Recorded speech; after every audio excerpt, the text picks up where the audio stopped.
Time is now 7:30. I would call the workshop meeting of the Lake Como Mayor and Council to order. We have one item on our agenda for the discussion of proposed ordinance regarding 5G towers. This is something we touched on a couple of meetings ago, in which the council had a number of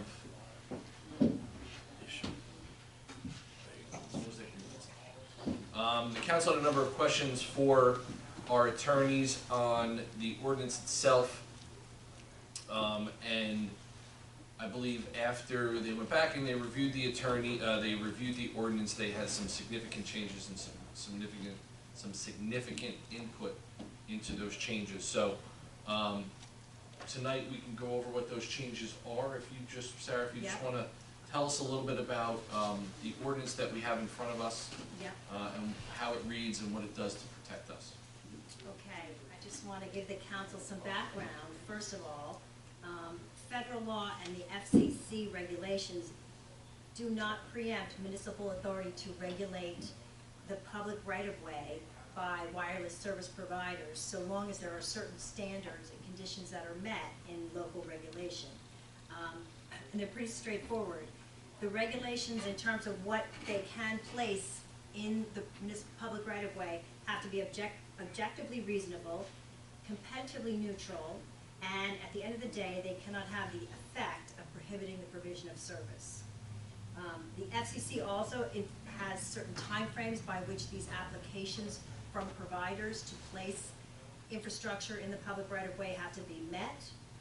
And finally, you have to have standards promulgated in advance if you want to impose them on somebody who wants to put infrastructure in your right-of-way. If you don't have an ordinance like this, you have no control and no say over what's going to be placed, because you can't come after the fact and say, oh no, you can't put up a 150-foot pole within 100 feet of another 150-foot pole, for example. Also, under New Jersey statutes, providers need municipal permission to use the right-of-way. So that's another level of regulation that we have. So in terms of what kind of standards you can put in an ordinance that have been approved or have been accepted as reasonable and appropriate for local regulation, one of the things they talk about is aesthetic standards, which means the harm caused by unsightly, negative, things that degrade the community because they're unsightly and they just make it less in character for the neighborhood. Safety concerns such as sight triangles, public access to and from the street to the sidewalk, across the right-of-way, things like that. So, the other thing the council should know is 5G is very different than the previous iterations of 4G. It has to be deployed in a much denser way, close to it's a smaller equipment, much closer to each other. So unlike 4G, which could be placed on the top of a water tower, 5G typically needs to be closer to the street level, and each deployment has to be closer. It's a lot like an infill. A lot of times it's an infill situation where you just need, so you have to have these things much closer to each other, and you have to put them in much more densely in order to provide 5G wireless service. So, the ordinance in front of you, here are the bullet points of what we are putting in place in terms of protecting the public when somebody wants to come in and install 5G in Lake Como. One, we're stating that we prefer that they co-locate. They're small equipment installations, and 3 or more can be on one pole, typically, except if it's an older pole, they can't handle it. So we're saying here that we would prefer you to use a pole that's already in existence rather than putting in a new pole, so that there's not a Verizon pole and a AT&T pole. And, so it's a preference, and they have to. It's required that they come and show why they cannot co-locate. There's not existing infrastructure to support it, or there's already 3. It's maxed out, that kind of thing. So that's one thing we're saying. We put together a maximum pole height, which I drew from a number of other municipalities. I just went through a bunch of towns and saw what they put in. So we're saying that the poles, if they put in new poles, they can't be higher than 35 feet or or 110% of nearby poles. So I see you're putting a new pole outside, which is much taller, but anyway. But this is whichever is less, by the way. Poles cannot be located closer than 500 feet of another pole, small wireless facility pole. They cannot be directly placed in front of residences, schools, or churches. So there's a requirement that if they're gonna put a pole in an area where there's a school, it cannot be in the facial area, it has to be away. Or a residence or a church. Is that what that says? Or yeah, not directly in front of residences, churches, or schools. Would that, you mind if I ask questions now? No, What would the consideration be for a business with a residence above it? that would be a residence, So it would have to be out of the view of that facade. yeah. Actually, I don't know whether that's really an appropriate rule, though. The idea is not to have people's homes with poles right in front of them. I think in the business district, it would probably be okay to have a pole in front of the business where there's a residence upstairs. So maybe we can clarify that that's just single-family residence, well, but there's multiple, yeah, I'm thinking condos, apartments, things like that on Main Street. yeah. Where there are poles out there now, right? When we Yeah. talk about It's not- putting street lights, we have to worry about how high the street lights are and how bright they are shining into windows. So I'm not necessarily sure that this would include that. I don't think we need to I don't think we need to say you can't have poles in front of condos on Main Street. No, That's that's the streetscape as it is now, Right. so, I'll make sure that we are not prohibiting that within them, because that seems unreasonable to me. Yeah, I agree. Okay. The poles cannot obstruct sight lines, use of streets and sidewalks, or cause damage, like to trees in the right of way, and we require them to remove any old abandoned equipment. Those are basically the bullet points of what we're doing here. I felt like, I know that there was a question about whether you could prohibit them in residential zones, these poles, but I think that would contravene that would end up ultimately effectively prohibiting service in residential zones. I don't think that would pass muster. I don't think we could do that. Because what would be the real justification for that? So how would you, if I was a company, if I was, say Verizon, just as an example, and you wanted to come in and put poles in a residential zone, but you couldn't put them in front of a house? In front of there's a definition of what's the facial of the house, right? So you would have to put it in what would be an alleyway of the house? Well, or- it's in the public right of way along the street, right? So it would be along the sides of each of the homes. Right. Just, I mean, we have a lot of homes that are very close together, Yeah. So I'm just thinking about. Well, there's an out always, if the applicant can prove to the satisfaction of the borough that it's technically not feasible to meet some of these standards, then there's an out, and that's sort of required to stay away from having the ultimate effect of prohibiting service. But this is it's a general, it seems to include things that have been approved and have not been deemed to violate federal law or federal preemption without trying to go too far and inviting a challenge. Can you put it in Green Acres property? We have Green Acre. Well, this is only for the public right of way. So, Sidewalk area. we call it the The verge verge, here, right? And you have a similar thing for utility companies using your public right of way, and I'm sure you have right of way agreements. And the process is that a provider, there's also companies, they're called facility developers, and their business model is to put up poles and then lease the space to I'm thinking about the lake. There's no sidewalk there, nothing like that. well, there is public right of way, sidewalk or not. I mean, there just is, it just exists. But that's Green Acre property, Well, that's a whole nother level. That's That's kind what of I'm like, asking.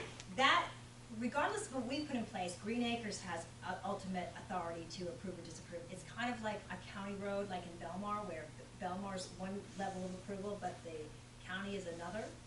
It would be up to Green Acres to say whether, and from my experience, they would not agree to that. Because the funding has restrictions.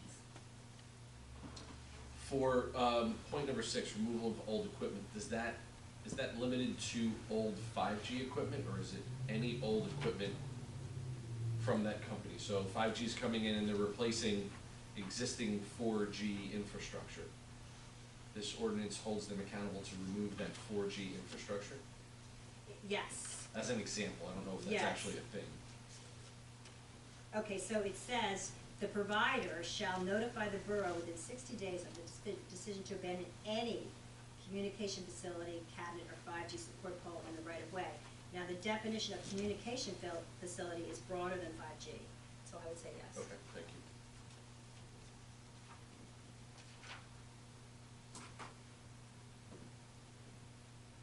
So, it's sort of a straightforward attempt to put in place prior to anybody coming in and saying they wanna put in a massive smart pole anywhere they want, just to make sure that we have some say on where where our approval process will be.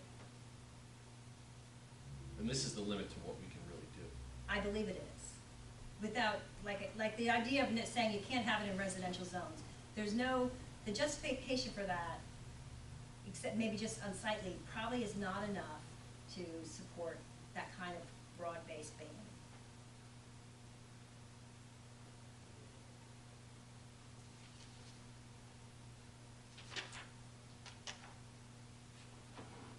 So again, there's a permit process, it's called a siting permit, if you want to place a pole or equipment on an existing right-of-way infrastructure, you have to get a siting permit from the borough.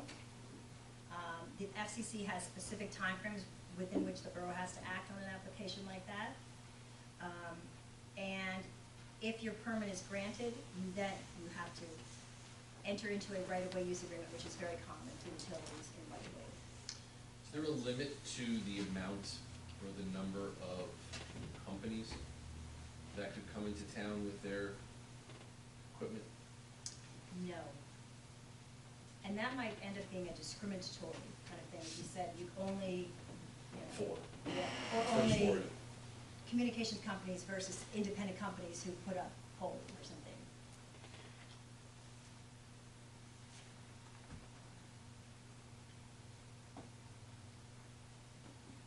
Anybody have any questions?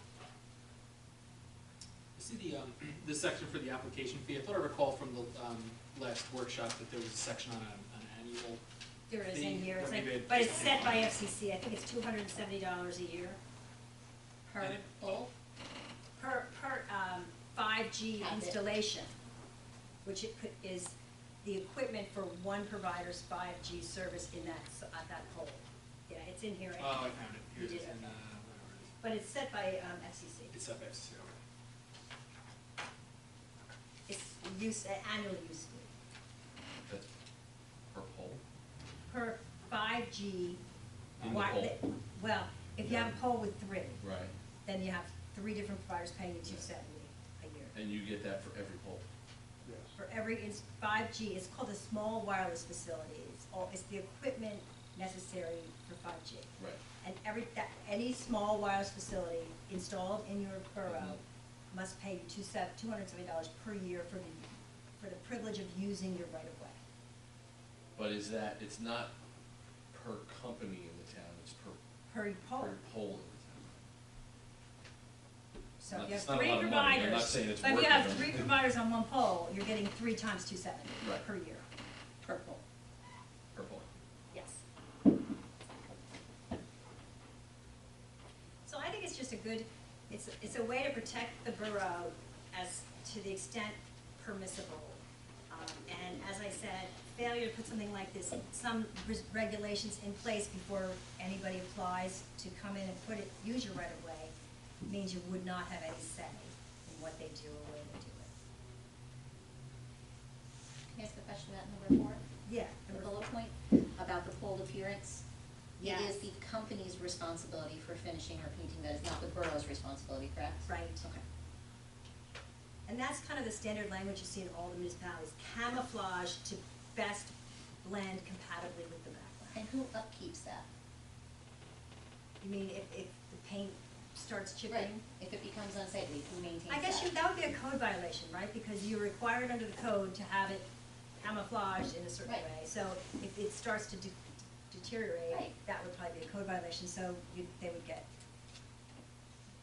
I always wanted palm trees on Main Street. There you go. I just am thinking with salt air, what it does to paint, I could see it breaking down more easily than it would in the middle of Howell, right? And I'm just concerned that it would start to look old and dilapidated, and then I who's want- responsible for that? Yeah, I wonder whether by the time that happens, there's gonna be 6G. Right, I'm sure.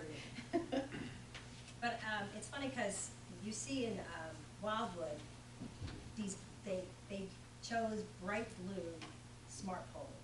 They're bright blue, and some people say they're beautiful, they're great. And then if you go to Asbury, you see that they're Black. black. And does that blend in more? I mean, I would say it does, but I'm not sure I like the black either, you know. It's very stark. It Very really stark is. contrast, yeah. It's ominous looking almost when you drive down Springwood. So frankly, I'm not sure what, they'd have to work with the borough to satisfy its requirement by coming up with something. So if it's painted palm trees I or, was just, yeah, Let's- camouflage let's not like further record. camo. But I mean, yes, you wanted to, in Wildwood, it is beach ball colors, right? It's that bright blue, yellow, red. Asbury Park is Dark City, like that's what the nickname of it is, so they want it dark, they want it black. Right, but I think the best thing for a residential community like Como is the least, you know, Yeah. Neutral. as neutral as possible. Right. Sky, So maybe ocean. brown, Right. like telephone poles, wood tone, I don't know, but anyway. It's definitely part of the discussion. Yeah. Thank you. Sure. You good? I'm good. Chris, you good? Drew, you have any questions? We don't, Any comments? I believe by the time 6G comes around, We'll be having this conversation again. will be the next conversation. Do you want to add this to the agenda tonight, or do you want to give the other council members a little time to, we're not in a rush to put this in. I would our- wait out on Rush. I would Right. wait until everybody's here. No problem. Amy, we can get this on the next agenda for a first read, Absolutely. please. Before we move on, at this time, does anybody have comments on this workshop topic? And only this workshop topic. You can come to the mic and be heard now. Seeing none, I will close the public comment for the workshop, and I will call to order the regular meeting of the Lake Como Borough Council. Mayor and council, please rise for a salute to the flag and a moment of silent reflection. I pledge allegiance to the flag of the United States of America and to the republic for which it stands, one nation, under God, indivisible, with liberty and justice for all. Please remain standing for a moment of silent reflection. Thank you. Sunshine Law. Adequate notice of this meeting has been provided by the adoption of a resolution by the mayor and council on the 7th day of January, in which resolution the time and place of agenda and regular meetings commencing with January 7th were set forth. Notice of same was delivered to the Asbury Park Press, the Co-Star, and Tap Into, and a copy of the notice was posted on the borough website and on the bulletin board in Borough Hall. All meetings are open to the public. Roll call, please. Councilmember Whitty? Here. Councilmember Scull is not here tonight. Councilmember D'Antuano? Here? Councilman DeMoro is not here tonight. Either is Councilman Ventries and Councilwoman Valadora. Here. Can I have a motion to approve the minutes of the March 4th meeting? So moved. Second? All in favor? Aye. Abstain? Opposed? We will move on to reports of committee, starting with Councilwoman Albala Doyle. Thank you, Mayor. There is nothing new to report from the Tourism Committee at this time. As far as the Recreation Committee, I'm reporting on behalf of Councilwoman Skull, just to let the public know that we're moving along with the pickleball courts and the dog parks over at the park. So they're coming along. Other than that, all matters are in order. Thank you. Councilman D'Antuano. Thank you, Mayor. All matters are in order. Council President Whitty. All matters in order, Mayor. Thank you. For my report, I have a couple of things that I want to talk about on behalf of Councilwoman Skull. We did get a contact from the Board of Education, the Lake Como Board of Education, and they have made it clear to us through their presentation to the public that they will not be raising the tax levy at all this year for the residents of Lake Como, so that percentage and that tax rate will remain flat moving from one year to the next. They do cite an increase in things like health care, health insurance, as far as the tuition going up. However, we did see a reduction in our students that are going to Belmar and Manasquan, so we will see that rate stay even. For those of you that read the newspaper or pay attention to Belmar, you know that they have been discussing their negotiations about first aid. This is a topic and a discussion that we have been closely involved in. This is a report for Councilman DeMauro, who is not here tonight, but Administrator Heisman and myself have been involved in many meetings with the Borough of Belmar.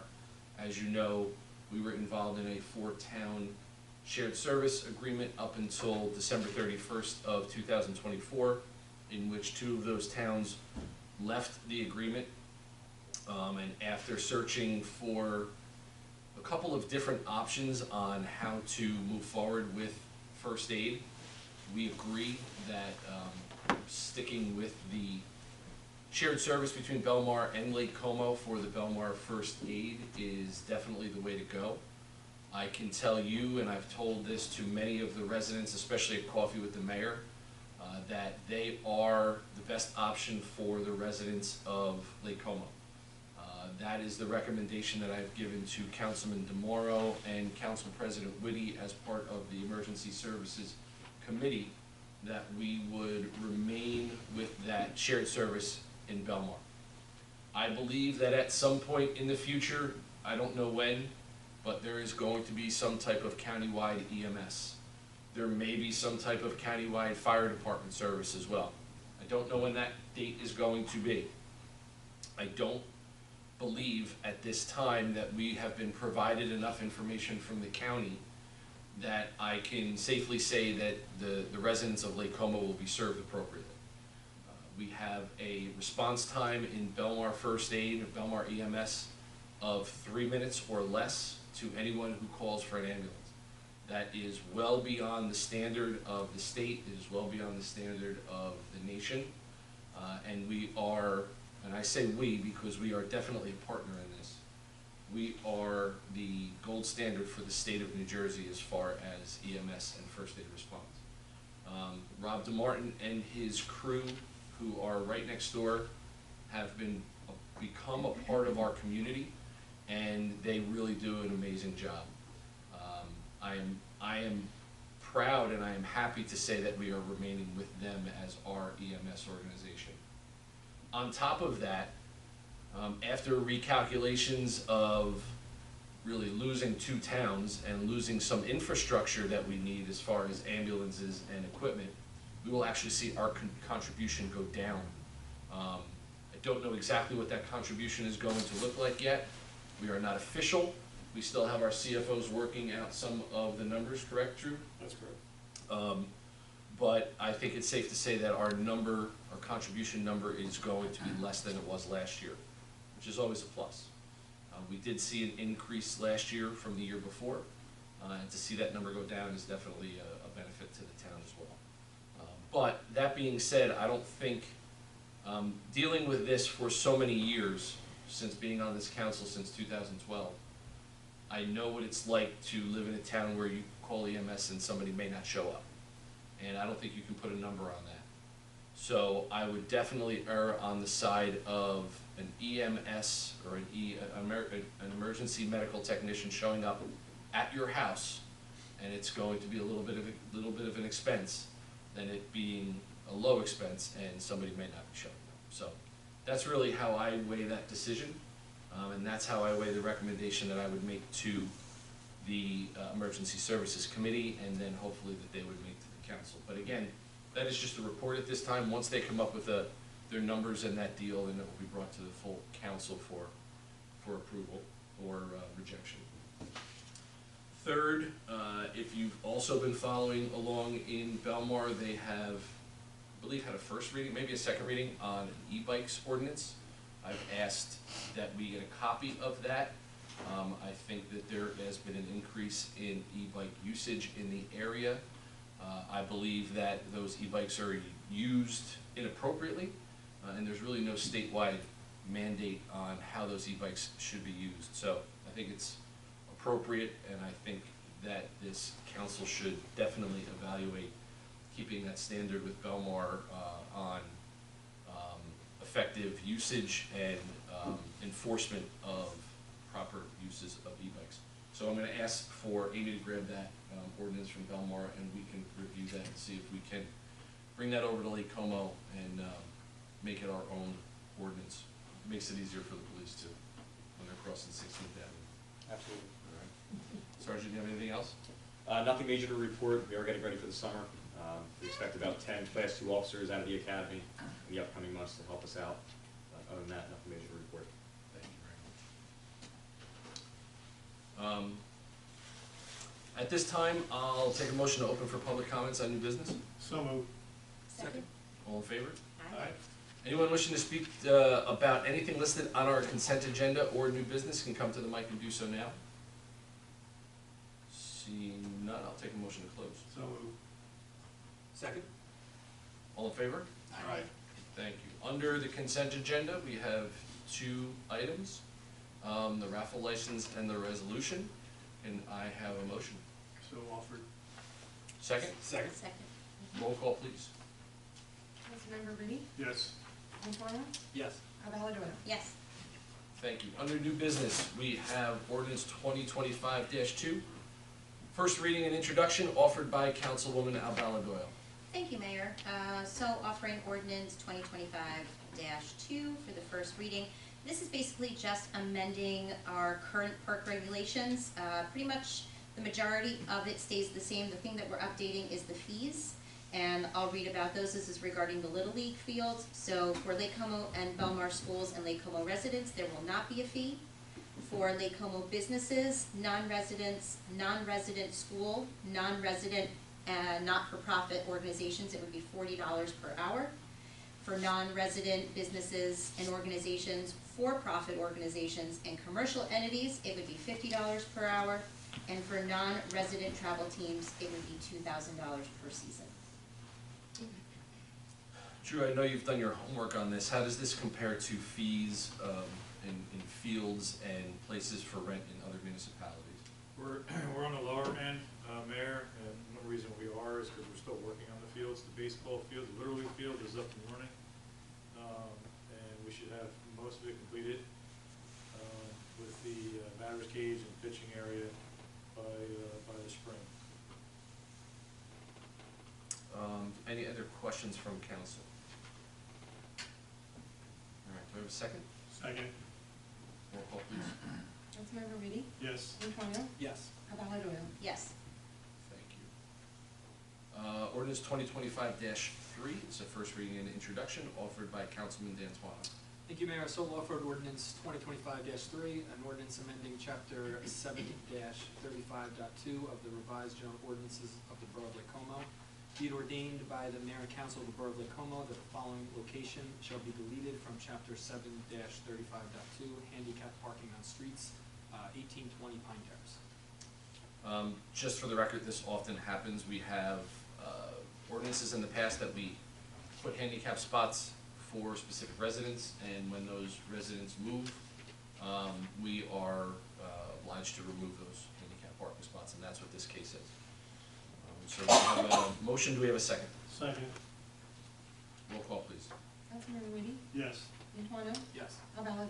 Yes. Thank you. Resolution 2025-58 offered by Council President Reedy. So off resolution 2025-58. Borough of Lake Como, County of Monmouth, a resolution requesting permission for the dedication of by rider for a recreation trust account fund. This is where we open up a special fund account for recreation, with money coming in from recreation activity to be put into this fund, and also to pay bills out of it.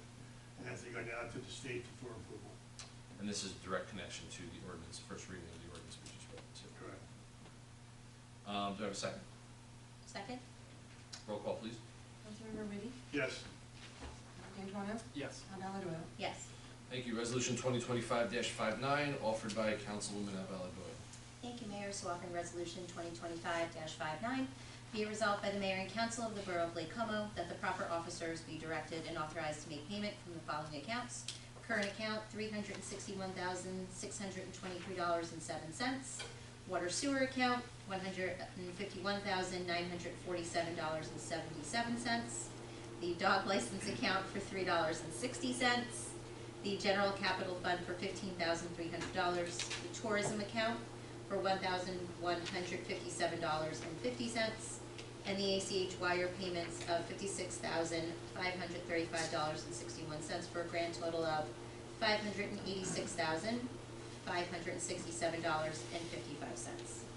Thank you. Do I have a second? Second. Roll call, please.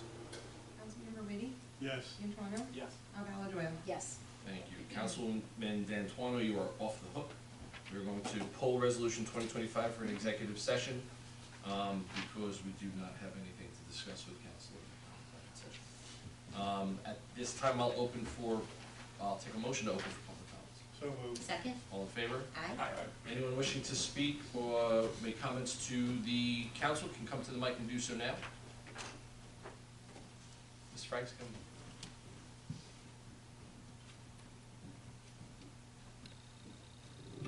I'm Barbara Frank, 761 22nd Avenue. Lake Como made the public news last Thursday on the radio, 101.5, because of our extreme high taxes. Our taxes were raised 9%, Spring Lake 4%. We had that big meeting and you had the gentleman come from Monmouth County. But it doesn't make sense. It doesn't. We have all these condominiums on both sides of Main Street, plus the retail stores on the ground level. They are all paying taxes. That's more revenue. Our taxes should be going down, not up. So, and I know that you understood this from the meeting that we had, right? You have the two aspects that we're talking about, the assessment on your home, right? Yeah. Right, which is really going up, and going up fast, and has really been going up since 2020. And then you have the tax rate, which is applied from the municipality to those funds to that assessment. So the tax rate, which this council is in control of, has been steadily going down for the past 12 years. It has not gone down at the same rate as your assessment has gone up, unfortunately. And when you say your assessment has gone up, I'm guessing, and when you say your taxes have gone up, I'm guessing it's because your assessment has gone up, right? As you know, we have little to no control over the assessment that is levied against your property. I know my assessment goes up 15% almost every year. So we were all kind of in the same boat. We've talked about the ADP system Yeah. for a long time now. Yeah. And I know that there are many private citizens working to try to get that changed. I know that there are a number of lawsuits out there by different municipalities that are trying to get that changed. I wouldn't recommend to our council to join any of those lawsuits because it would just cost us More money. money. Yeah. So I think we need to wait to see where those lawsuits come out, and then we can take appropriate action against them. Well, you have to agree that Spring Lake's dirt is worth more than Lake Como's dirt, right? I'm not gonna concede that on record, but, I understand what you mean. Okay. And they only went up 4%. So you're talking about their assessment, right? Yeah. So their assessment, the reason why it goes up, right? There are, if you look at it, your tax assessor is trying to get to a number. And that number, say for your home is $1 million. Your home is worth $1 million. If the tax assessor comes in and says, that's the number your house should be at, and your house is only assessed at $800,000, then he's gonna raise the assessment for $200,000, right, in Lake Como. In Spring Lake, the assessor goes in and sees a house that is worth $9 million, and it is assessed at $8.9 million, then they only have to raise that assessment a very small percentage. So the percentage may seem smaller because the property value is so much higher and so much bigger. So it's really coming down to apples and oranges Yeah. that we're comparing. The biggest, I think that the biggest argument that anybody can make against the ADP program right now is North Boulevard, right? You have houses on Lake Como that are assessed so much higher than the ones in Belmont, Right. right? Yeah, So yeah. there you're kind of comparing apples to apples, and we understand what those problems are and those issues are.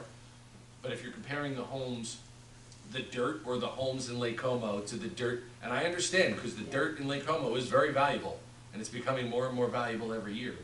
But it's really difficult to compare it to Spring Lake. I have to talk to the tax assessor. Good luck. Yeah, I know, because he was here He was. for that meeting. Yes, he was. Listen, I will tell you one thing, I'll tell you a lot of things about the tax assessor. Nobody likes the tax assessor, right? I think everybody knows that. He is definitely reachable. He will definitely call you back. He may give you answers that you don't like, and that tax assessor usually does give you answers you don't like. But if you do reach out to him, he will call you back. And if he doesn't, you call me and I'll make sure he calls you back. All right. All right? One more thing. Sure. Are we still a sanctuary borough? So, yes. And Well, why? I'm sorry, let me take that back, I'm gonna take that back. As I've said before, right, we are a sanctuary state, if you wanna Oh, I quote know, unquote, Murphy. Yeah. quote unquote sanctuary state. Municipalities had the option to draft ordinances within their town to revoke that sanctuary state. This town chose not to do that. We have not had a discussion whether to do that now. I don't think the council needs to do that now. And for the basic reason is, there's no difference. There's no difference if a town like Wall Township passes a non-sanctuary town Yeah. and a town like Lake Como that doesn't pass that ordinance, there's no difference in the rules. Same thing happens in both spots. So we decided not to do that legislation, because we would have the same powers and the same responsibilities and the same aid from the state that Wall would get, even though they are passing that resolution. The only thing that could possibly, in my mind, and this is just my opinion, they may miss out on some aid or some help from the state if they ever needed it by passing that type of ordinance. That would be my thought. Well, let's hope we don't need it. I hope we don't need it to. Okay. Thank you, Mrs. Franks.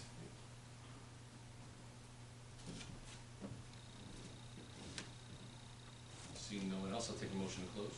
So moved. Second? All in favor? Aye. Thank you. Next meeting, please. Next regular meeting of the mayor and council will be held on Tuesday, April 1st, 7:30 PM in the Lake Como Meeting Room. All meetings are open to the public. May I have a motion to adjourn? So moved? Second. All in favor? Aye.